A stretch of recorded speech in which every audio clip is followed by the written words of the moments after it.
Hi, everyone. This is Caroline with the Expat Interviews Thriving Abroad, where I get an opportunity, and it's always a blessing for me and a pleasure to be able to talk with folks that are spread all across the globe, living their best life, living lives that we sometimes can't believe how exciting it is to live in a different country. And today I am excited to chat with Mahalia. Mahalia, were you named after the famous singer? That's such a beautiful name. Thank you. Yes, I was. Yeah, Yes. I Mhm. remember her briefly when I was younger. She was very popular in the gospel world. So that's a beautiful name. You have a beautiful namesake. Thank you. Thank So you. Mahalia, I'm excited because you are living in Poland. Thank you. Yes, I live in Warsaw, Poland. You're in the capital. Mhm. So how did this journey begin to Poland? How long have you been there, first of all? September of 2020. Okay, so you're kind of a newbie on the Mhm. expat front. How Mhm. did this all start? I was supposed to be moving to Huaibei, China in January, but because of the virus breaking out, I was rerouted to Poland via my recruiter to help me teach English here in Warsaw. So you seem like a very young person traveling out. So did you just graduate from school or had you been out for a while? I graduated in 2012 of Knoxville College and HBCU in Knoxville, Tennessee. So I've been out of college for some years, like 10 years next year. Wow, you look really good. Wow, you Thank you. amazing. You look great. Thank So you. what made you think of living abroad? Because basically you were looking for work abroad. Yes, I always wanted to be overseas. My mom started us traveling around just the United States when we were kids. So of course I got anxious and wanted to be overseas. And my first time overseas was in 2013 to Germany. It was for mission trips to teach English. So I was there for 2 weeks, and then of course I loved it, and I really like Europe actually. So then I got back home, and then I was still working in mental health, but mental health was becoming repetitive. So I was like, okay, I want to now like start to move overseas. Like I'm done. And so I I really had like St. Thomas, even though that's U.S. territory, I really had that in mind. So I was like really looking for jobs there, and unfortunately couldn't find anything. And so I just started to just go on Indeed and started to look for jobs abroad. And a very recurring job position was English teaching, teaching English. And a lot of them just needed a degree. They were like, "Do you have a degree? Great. Okay." I was like, "Okay, I have a degree." And then I had to get certified, TEFL certified, which is teach English as a foreign language. So I got certified that when about 2 or 3 months. And so then was on my road to China. And then, of course, because of COVID, I was rerouted to Poland, and I've been here ever since. And I really like being an expat. I really do. I wasn't specifically thinking that Poland was going to be my ideal place at first, but it really is okay. It's another European city for those who've traveled to Europe, and the language barrier is probably the hardest part of it all. But everything else is kind of reminds me of home actually. So That's interesting. yeah. And it's funny that you said that about the language. When I was younger, I did 1 year of grammar school in where I'm from in New Jersey at this Polish Catholic school. And Wow. yeah, it was a bizarre thing, but this I mean it was bilingual, obviously. But the priests, they were all of Polish background, Polish American, and the nuns, and they did a mass one time in Polish one day of a couple days of the week. But anyway, I got a little taste of the language, and it was so confusing. I didn't know what they were saying half the time, and I really didn't need to because they didn't force the language on us. But I thought that was very interesting because it does seem to be a really difficult, one of the more difficult languages. So what do you think so far? How are the people, how accepting of they are this newbie, this newcomer to their world?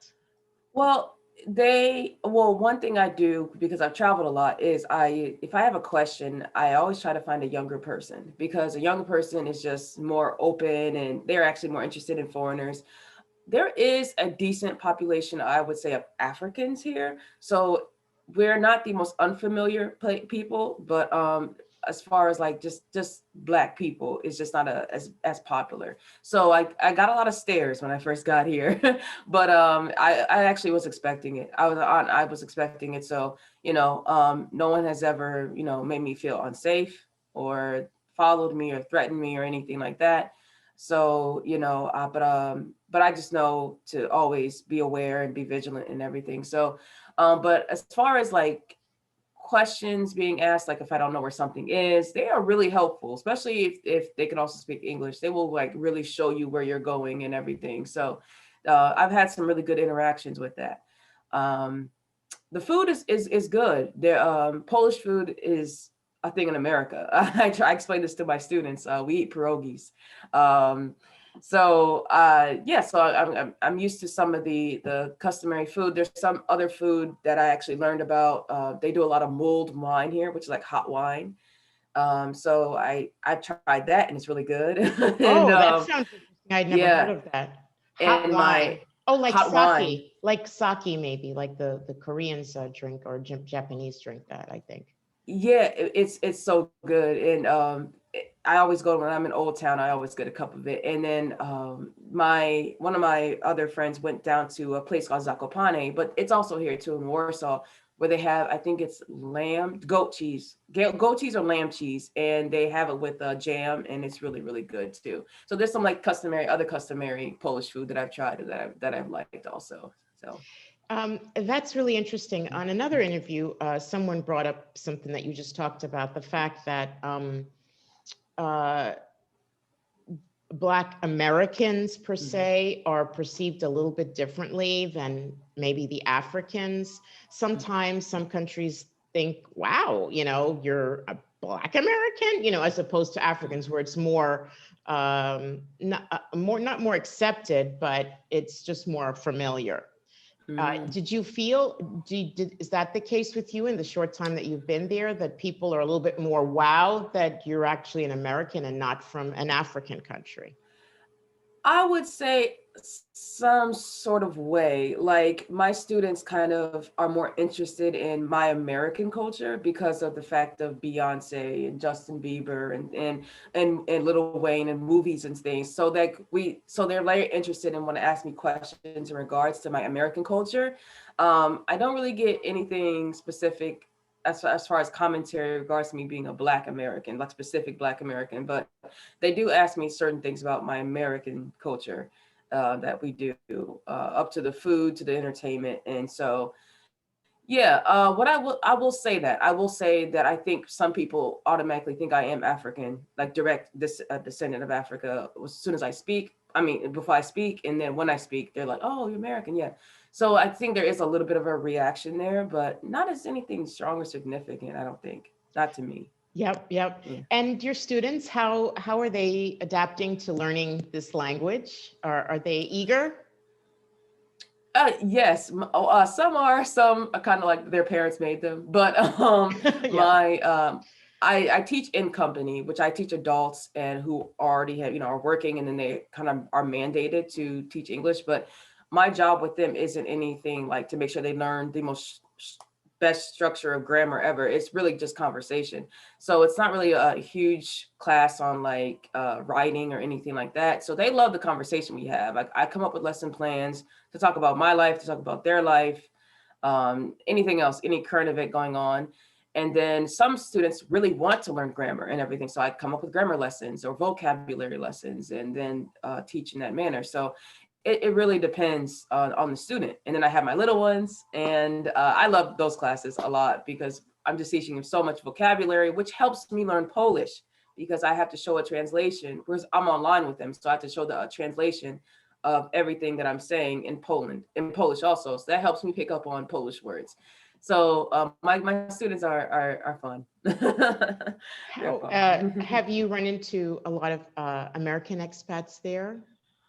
I really wish I ran into more, to be honest, just because I really would want to see their experience. A good friend of mine, she runs a good YouTube channel. She was also in our group too. I met her maybe in November of when I moved here, because I was following her videos to find out what it is like to be a Black girl in Poland, and I ran into her coincidentally. It's an awesome story, but so she's American. She's from South Carolina, who now moved to Mexico. So I can't wait to tell her about you. Yeah, so her and some other ones too. And like I said, I really wish there was an entire Black American group here in Warsaw, so I could just get familiar, just talk with more about like our experiences, and then share our experiences together by doing trips or something. So yeah. I think I've seen somewhere, I'm going to look and get you that information. I believe that I've seen something, we're everywhere. We're just Yeah. all over now. So I know with all of the restrictions now, life in Poland is probably not as exciting as it would be prior, but what are the people, how are they managing? How have you managed to immerse any in the culture? Are there activities going on that you're able to really connect with? When I first moved here, they had just gotten out of kind of like a bad lockdown, like the first lockdown, which was like nothing was open. But I was able to enjoy for like maybe 3 or 4 weeks, like going out to a restaurant, going to a bar, going to just walking around and things. And then from October, they started to close things down, museums, restaurants and bars and everything. So I wasn't able to get like the full experience of Poland. But however, I will say this, if I was in America, I wouldn't be doing it either. So it wasn't like I was really just hurt because I was missing out. I was really just doing what I was doing in America, moving it here. So no nightclubs or anything like that. So yeah, so I haven't been able to get the full experience. But from being around certain people and everything, I could tell I'm going to have a great time when things open back up again. And so many people tell me about the seaside, which is northern Poland, and going there in the summertime. I'm definitely going to take advantage of that. I hope our country is back to what it needs to be so we can go enjoy those things. But I'm not someone who's complaining about like everything being closed, because I wouldn't do any of those things in America either. So yeah. Now, I know that you're there working through a contract. Do you foresee yourself continuing to explore Europe, stay in Poland, or just be a little nomadic wanderer, venturing out? Is that what you see for the future? Yes, I definitely tell you something silly that happened to me for moving here. I ended up moving all the way here to work online. That was not my plan. I wanted to work in classroom, but because of COVID and because of just job selection, I ended up working online. I can't complain. I love it. So with that being said, I am in the process of getting my what we call Carta Probitu, or temporary residency permit. In order for me to, and when I have that, it doesn't matter if I'm a US citizen or not, I can venture around the European countries, the European Union with that card. Because right now, even if I wanted to go to say Austria, I can't, because I have only a US passport, and US citizens are not allowed in unless it's a certain regulation. So when I get that card, I work from my laptop here, so I can just take it with me and go to Paris and go to Barcelona and go to London and Rome and everything. So I definitely plan to just hit as many cities again that I've already hit, and venture around some cities I haven't, like Budapest. I hear it's a good time. So yeah, so I plan to take this laptop and go. So You've got that travel bug. I see yeah, it. I see. yeah, Good for you. yeah. Good for you. I mean, long term, do you see yourself returning home to set up shop, or is it just wherever the wind takes you, like many of us have done? I don't want to break my family's heart, but I don't see myself coming home for a very long time. I've been in America the first 31 years of my life. I know like the back of my hand, not saying I'll never come back, but it's just, I know it. And it's just, nothing really is making me come home. So, but there's a whole world out here that I really want to venture out, and I've always wanted to do that. So my next destination I feel should be Thailand. I just feel like something's calling me there, so I want to go see that, and then we'll see from there. But I don't see myself returning home for a very long time.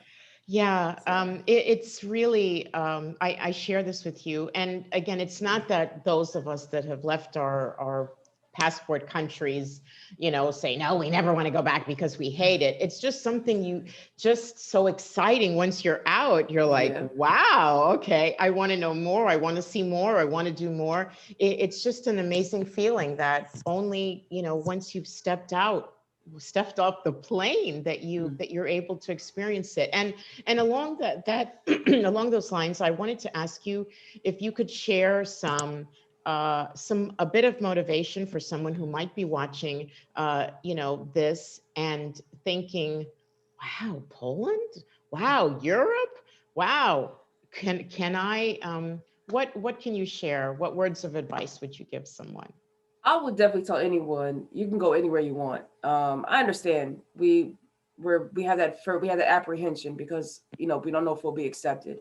Let me tell you, nothing can beat from where you come from, which is America. Nothing can beat that, what you deal with, and you're about thick to it now. So I suggest for people to look for jobs. If wherever even if it's just drafting places you might want to live, look for a job. You never know what you'll find. That's another thing I realized from job hunting. You'll never know what you find. And so look for a job first, random, give out your resume to random places everywhere. And you never know. And if I can share my spirituality, pray on it is what I do also too. I pray on it. I believe everything happens for a reason in my life. So me being in Poland, has it revealed itself? Maybe not 100%, but it eventually will. So I say, just look for jobs, look for work. For those with kids, look for good schools and work, and just pray on it. And God will lead you where you're supposed to go. So. Yeah. I love your spirit. I love it. Thank you. That is so true. Mahalia, this has been an amazing few moments with you. And I am so grateful that you have shared this little part of you. And I hope that you will inspire someone to just buy that ticket and go see this beautiful globe that's out here waiting for us to explore and see. Lots of blessings, lots of luck in your life in Poland, in Europe, and just live your life and thrive.